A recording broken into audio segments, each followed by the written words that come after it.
حضرت ابو ہریرہ رضی اللہ تعالی عنہ سے مروی ہے کہ رسول اللہ صلی اللہ علیہ وسلم نے فرمایا، جمع ہو جاؤ کیونکہ میں جلد ہی تمہارے سامنے 1/3 قرآن کی تلاوت کروں گا۔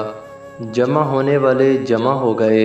پھر اللہ کے نبی حضرت محمد الرسول اللہ صلی اللہ علیہ وسلم باہر تشریف لائے اور سورۃ الاخلاص، قل هو اللہ احد اللہ الصمد لم یلد ولم یولد ولم یکن لہ کفوا احد پڑھی۔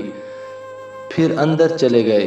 پھر اللہ کے نبی حضرت محمد الرسول اللہ صلی اللہ علیہ وسلم باہر تشریف لائے اور فرمایا، میں نے تم سے کہا تھا کہ میں تمہارے سامنے قرآن کا 1/3 حصہ تلاوت کروں گا، غور سے سن لو، یہ سورت قرآن پاک کے 1/3 حصے کے برابر ہے۔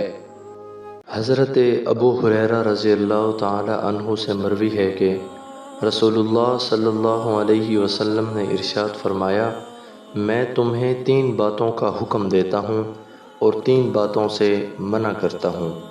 میں تمہیں حکم دیتا ہوں کہ اللہ کی عبادت کرو اور اس کے ساتھ کسی کو شریک نہ کرو، اور اللہ کی رسی کو مل کر مضبوطی سے تھام لو اور فرقہ فرقہ مت بنو، اور جس شخص کو اللہ تعالیٰ نے تمہارے معاملات کا نگران بنایا ہے اس کی اطاعت کرو، اور میں تمہیں فضول گفتگو، کثرت سوال اور مال ضائع کرنے سے منع کرتا ہوں۔